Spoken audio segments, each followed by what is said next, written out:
Hi friends, in this video, we will go step by step through the process of installing Python 3 on a Windows PC. The first step is to download the latest Python 3 installer.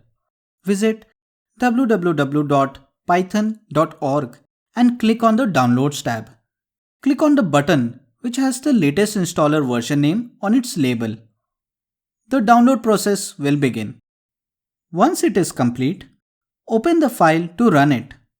You can see the installation window on your screen.